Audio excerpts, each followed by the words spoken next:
Hello and welcome back to জোয়ার and আস। সবাই কেমন আছেন? আশা করি সবাই খুব ভালো আছেন, সুস্থ আছেন।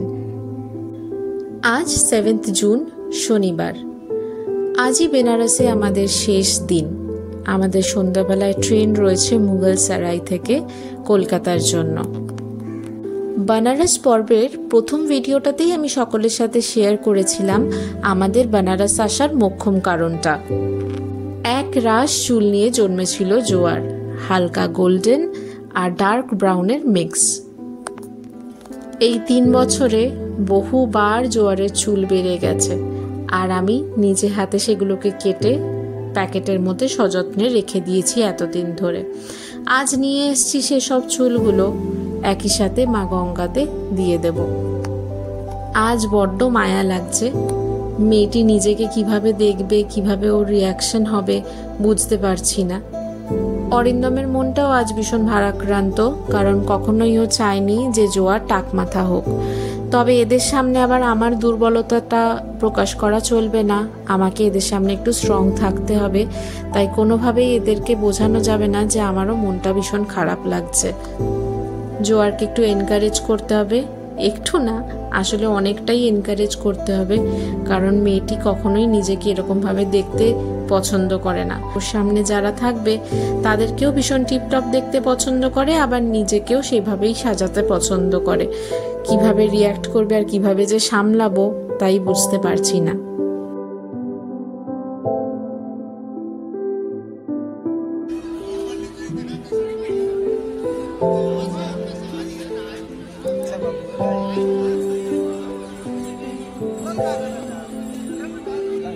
গত 3 বছর ধরে মনে মনে মানত করে রেখেছিলাম আজকের দিনটার জন্য, কিন্তু আজ যখন এই দিনটা উপস্থিত তখন কোথাও গিয়ে একটু মানতে অসুবিধা হচ্ছে।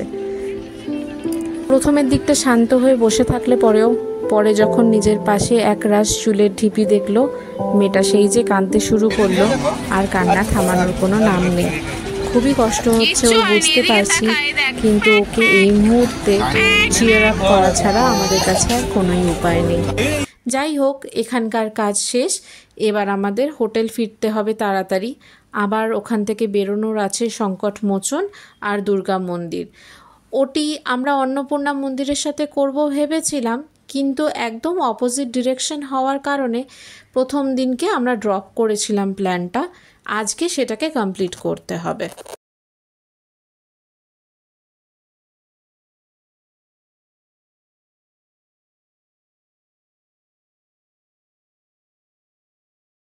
সারা রাস্তা জুড়ে যতটুকুনি ওকে ভুলিয়ে ভালিয়ে কান্নাটা থামালাম, হোটেলে ঢুকতে না ঢুকতে রিসেপশনের ছেলেটি বলে বসলো, ইয়ে ক্যা হো গয়া, বাল কাহা গে।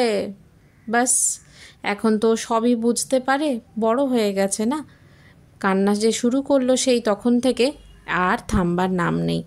ঘরের মধ্যে আরেক বিপদ, এত বড় একটা আয়না লাগানো, বারবার করে আয়নার সামনে যাচ্ছে, নিজেকে দেখছে আর কান্না শুরু করে দিচ্ছে। এই এখন চলবে মনে হচ্ছে 3-4 দিন ধরে, কারণ যেই দেখবে সবাই মিলেই তো ওকে বলবে, কিরে চুল কোথায় গেল। সবাইকে আগে থেকে একটু ওয়ার্ন করে রাখতে হবে। যাই হোক, ঠিক আছে, এবার তাড়াতাড়ি করে স্নান টান করে নিয়ে বেরিয়ে পড়ি।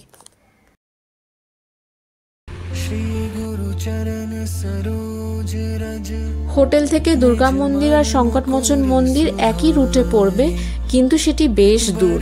অটো নিয়ে নিয়েছি, তবে আজকে মুশকিলটি হলো বকরি ঈদ বলে অটোগুলো কিন্তু এক একটা এক এক জায়গায় নামিয়ে দিচ্ছে, সেখান থেকে পায়ে হেঁটে যেতে হচ্ছে। এত পরিমাণ গরমের মধ্যে বেশ কষ্ট হচ্ছে আজ। চলে এসেছি সংকটমোচন মন্দিরের কাছে একটি দোকানে। রাস্তাতে আসতেই দুর্গা মন্দিরও পড়লো, তবে ওটি ফেরত যাওয়ার সময় কমপ্লিট করে নেব। এখন এখান থেকে ডালা নিয়ে যাব পুজো দিয়ে আসতে। মন্দিরের ভিতরে তো ক্যামেরা অ্যালাউড নয়, সেটা তো সবাই জানেন। তো ভিডিও হয়তো মন্দিরের ভিতরে আর কিছু করতে পারবো না, আবার ফেরত এসে কথা বলছি।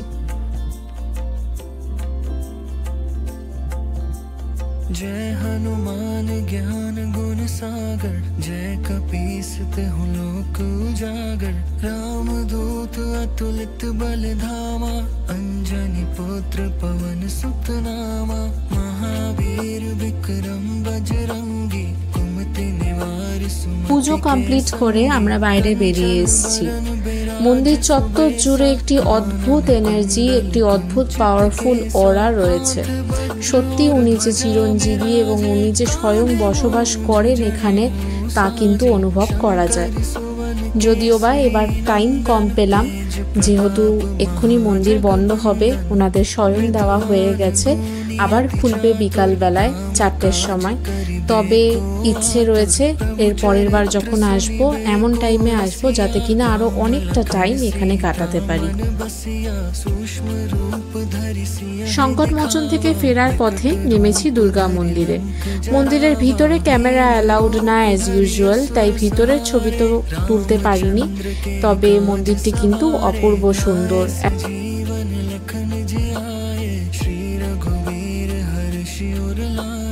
रघुपति कीन्ही बहुत बड़ाई, तुम मम प्रिय भरति सम भाई। सहस बदन तुम रोजस गावे, अस कहि श्रीपति कंठ लगावे। सनकादिक আমাদের হোটেলের গায়ে লাগোয়া একটা রেস্টুরেন্ট যেতে আসতে রোজ দিনই নজরে পড়ছিল আমাদের। এখন এসছি সেখানেই লাঞ্চটা কমপ্লিট করতে। এখান থেকে বেরিয়ে হোটেলে গিয়ে একটু ফ্রেশ হয়ে নিয়ে সঙ্গে সঙ্গেই বেরিয়ে পড়বো টুকটাক কিছু কেনাকাটি করতে।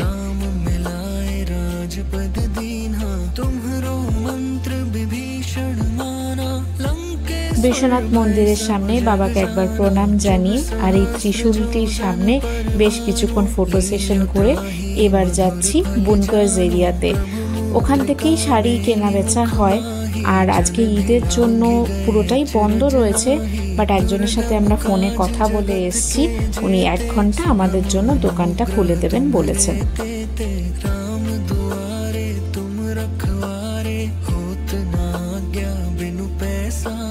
सब सुख लहे तुम्हारी सरना, तुम रक्षक काहू को डरना। आपन तेज सम्हारो आपे, तीनों लोक हाँकते कापे। भूत কেনাকাটি কমপ্লিট, এবার হোটেলে ফেরার পালা। খুব দেরি হয়ে গেছে, তাই প্রচণ্ড তাড়ায় রয়েছি। কিন্তু বেনারসে এসে পান যদি না খাই তাহলে তো সেটা একটি লজ্জার কারণ। তো এসছি একটি বিশ্ববিখ্যাত পানের দোকানের সামনে, যার যার ফটো আছে দেখতেই পাচ্ছেন কারা কারা এখান থেকে পান খেয়েছে। পানটা মুখে দেওয়ার সঙ্গে সঙ্গেই না গলে গেল। এই পানের দোকানের বিশেষত্ব হলো এই দোকানটিতে কোনো শাটার নেই। এটা বোধহয় বিশ্বের একমাত্র দোকান যার কোনো শাটার নেই। 24 ঘন্টা 365 দিন এই পানের দোকানটি খোলা থাকে। ইভেন অফ কোভিডের সময়তেও নাকি এই পানের দোকানটি খোলা ছিল। যা কিছু সংকল্প নিয়ে বেরিয়েছিলাম বাড়ি থেকে সেদিন, সব সম্পন্ন করে আবার আজ বাড়ি ফেরত যাওয়ার পালা। বেরিয়ে পড়েছি মুঘলসরাইয়ের পথে, আর সেই পথেই পড়ল এই ব্রিজটি, যেখান থেকে সমস্ত বেনারসের ঘাটগুলো দৃশ্যমান। প্রত্যেক দিনের মতন আজও গঙ্গা ঘাটে আরতি চলছে, প্রত্যেকটি নৌকা জ্বলে উঠেছে আলোকসজ্জায়। সেদিনকে এক জায়গায় পড়লাম, হিন্দিতে লেখা ছিল, तुम ज्योतिर्लिंग दर्शन इसलिए नहीं कर पाए क्योंकि तुम चाहते थे, महादेव को तुम्हारी याद आई इसीलिए तुम आ पाए। কথাটাই যদি সত্যি হয় তাহলে কি আজকে আমার মতন মহাদেবেরও মন খারাপ?